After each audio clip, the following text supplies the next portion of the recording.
ဒါကပထမတစ်တုပ်ပဲရှိသေးတာမြေအောက်မြစ်ကမွေးမြူရေး area ကိုပို့ချလို့ရတယ်လို့အဖေမတ်စုထဲမှာပါတယ်လေအဲ့ဒီတော့မြေအောက်မြစ်နဲ့ဆက်ဆက်နေတဲ့အကန်နှစ်ကန်ထပ်တူးဖို့အစီအစဉ်ရှိတယ်နောက်နှစ်ကျရင်ထွန်းနှုံးကအစအထိတိုးလာမှာအဖေကုန်သိနေခဲ့တာပဲသူတို့ပြဿနာရှာမယ်ဆိုတာတိလို့စာရွက်စာတမ်းတွေကိုကြိုပြီးစီစဉ်ပေးခဲ့တဲ့အဖေရဲ့ဤပညာတွေကိုကျွန်တော်တယောက်ပဲဆက်ခံနိုင်မယ်ဆိုတာလဲအဖေသိခဲ့တာပဲကြည့်ပါဆိုရင်အဲ့ဒီမြောင်းပုတ်ကြီးကိုတောင်အဆင်ပြေအောင်လှုပ်သွားတာပဲမင်းလဲသူ့စီကနည်းနည်းပပတင်ယူတင်တယ်ပါဇက်ပိတ်ထားဆန်းငါကသူ့အကူကြီးကွသူ့ရှိမှာခေါင်းငုံရမယ်ဟုတ်လားလုံးဝမဖြစ်နိုင်တာငါသူ့အကူညီမပါပဲအများကြီးပိုရမှာပေါ့မြို့နယ်ထဲမှာတပေါင်ကိုဒေါ်လာ54ပေးပေမဲ့မြို့ပေါ်မှာဆိုရင်ဒေါ်လာ80အထိရနိုင်တယ်ဒါပေမဲ့သူတို့ကအရေးအတွက်အများကြီးလိုချင်တာ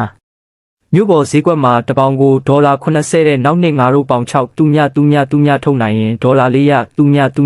တောင်ရမှာဦးရေပူချိန်22.6ဒီဂရီပမာဏပုံမှန်ပဲ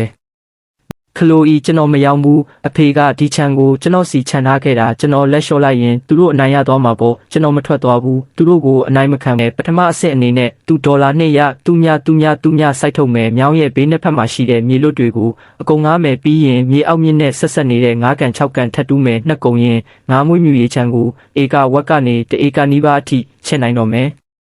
ဖေငါတို့နောက်ဆုံးတော့အောင်မြင်သွားပြီချက်ဖို့ဒေါ်လာ400သူညရင်းနှီးမြုပ်နှံလိုက်ပြီးတဲ့နှစ်မကုန်ခင်ဧက9ဧကအထိချဲတော့မှာတဲ့ဒေါ်လာ400သူညတဲ့လားရတာလဲဖင်ဖစ်ရှာရဲ့မွေးမြူရေးချန်တိဆောက်ပြီးရင်တစ်နှစ်ကိုပေါင်90သူညငါပြောတာမမားပါဘူးနင်းတစ်ခါမှငါမွေးတာကိုတေချာမလုပ်ခဲ့ဘူးသူများတွေ3ရက်တစ်ခါငါးကန်သွားစစ်ချိန်မှာနင်ကတစ်နှစ်မှနည်းနည်းပဲသွားတာသူများတွေမိုးမလင်းခင်တေးတဲ့ငါးသွားစစ်ချိန်မှာနင်ကနေမြင့်တဲ့အထိအိတ်နေတာအဖေနင့်ကိုဘယ်နှကြိမ်ပြောခဲ့ဘူးလဲနင်ဘယ်တော့မှနားမထောင်ခဲ့ဘူးငါဖင်ဘက်ကအကူညီပေးနေတာမဟုတ်ဘူးမှန်တာကိုပြောနေတာမာကတ်နင်ရိုက်ခွဲ